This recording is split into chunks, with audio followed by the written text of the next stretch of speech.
अस्सलामु अलैकुम वरहमतुल्लाहि वबरकातुहू। वालेकुम अस्सलाम व रहमतुल्लाहि व बरकातुहू। खैरियत, ये बैग लटकाए कहाँ जा रही हैं? मेरी बहन, हम मदरसा दावतुल हक में तालीम हासिल करने जा रहे हैं। अच्छा, आपके मदरसे में क्या तालीम दी जाती है? अल्हम्दुलिल्लाह, हमारे मदरसे में दीन के मुतालिक बहुत सी चीज़ें सिखाई जाती है। माशाअल्लाह, बहुत खूब। जैसे नाज़रा कुरान, हिफ्ज़ सूरह, दुआ सुन्नत, हिफ्ज़ हदीस, अकाइद, नमाज, इस्लामी मालूमात, बयान, उर्दू ज़बान। माशाअल्लाह, बहुत खूब। आपके मदरसे में कितने साल का कोर्स है? मदरसा दावतुल हक का कुल 5 साल का कोर्स है। आप कौन से साल में हैं? मैं और मेरी सहेली साले पंजुम में है।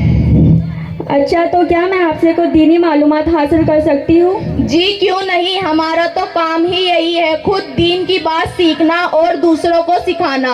अच्छा, तो बहन आप बताइए, दीन में सबसे अहम और बुनियादी चीज़ क्या है? दीन में सबसे अहम और बुनियादी चीज़ अकाइद है। अकाइद किसे कहते हैं? आदमी जिन दीनी बातों पर दिल से यकीन रखता है उसे अकाइद कहते हैं। खत्म नबूवत के बारे में आप सल्लल्लाहु अलैहि वसल्लम ने क्या फरमाया? आप सल्लल्लाहु अलैहि वसल्लम ने फरमाया, अना खातमुन नबिय्यीन ला नबिय्य बअदी, मैं आखिरी नबी हूँ, मेरे बाद कोई नबी नहीं आएगा। आप सल्लल्लाहु अलैहि वसल्लम ही आखिरी नबी है। आप सल्लल्लाहु अलैहि वसल्लम के बाद क़यामत तक कोई नबी नहीं आएगा। आप सल्लल्लाहु अलैहि वसल्लम के बाद नबी होने का दावा करने वाला कैसा है? आप सल्लल्लाहु अलैहि वसल्लम के बाद जो शख्स नबी होने का दावा करे वो झूठा है, और जो उसको नबी माने वो मोमिन नहीं। कुफ्र किसे कहते हैं? कुफ्र के माने हैं ना मानना। इस्लाम में जिन चीज़ों पर ईमान लाना ज़रूरी है उनमें से किसी एक का भी ना मानना कुफ्र है। जैसे कोई शख्स अल्लाह ताला की ज़ात को ना माने, या उसकी सिफ़ात में से किसी सफ़त को ना माने, या फ़रिश्तों का इनकार करे, या क़यामत के दिन हश्र व नशर को ना माने, तो ये तमाम बातें कुफ्र हैं। शिर्क किसे कहते हैं? शिर्क के माने है शरीक करना। अल्लाह ताला की ज़ात व सिफ़ात में किसी दूसरे को शरीक करना शिर्क है। मौजज़ा किसे कहते हैं? अल्लाह ताला कभी कभी अपने पैगंबरों से आदत के खिलाफ ऐसी चीज़ ज़ाहिर करा देता है जिन पर अल्लाह ताला के सिवा किसी को कुदरत नहीं होती। दूसरे लोग इसे करने से आजिज़ होते हैं, उसे मौजज़ा कहते हैं। सहाबी किसे कहते हैं? जिस शख्स ने ईमान की हालत में हुजूर सल्लल्लाहु अलैहि वसल्लम से मुलाकात की हो और उसकी ईमान ही की हालत में वफ़ात हो गई हो, उसे सहाबी कहते हैं। माशाअल्लाह, बहुत खूब। आपने तो मेरा दिल ही खुश कर दिया। इतनी सारी मालूमात दीन के ताल्लुक़ से आपने हासिल की है।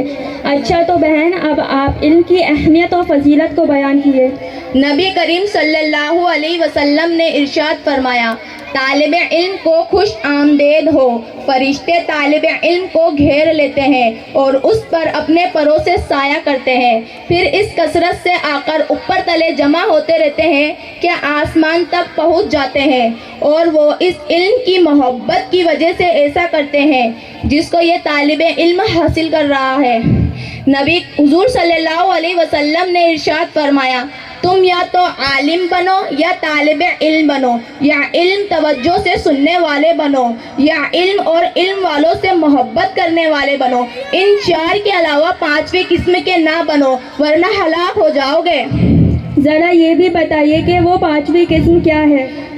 5वीं किस्म ये है कि तुम इल्म और इल्म वालों से बुग़्ज़ रखो। माँ बाप अपनी औलाद को सबसे बेहतर तोहफा क्या दे सकते हैं? इस दुनिया में हर बाप ये चाहता है कि उसकी औलाद खुश रहे। उसके लिए वो अपनी औलाद को कभी कभी कीमती तोहफे भी लाकर देता है।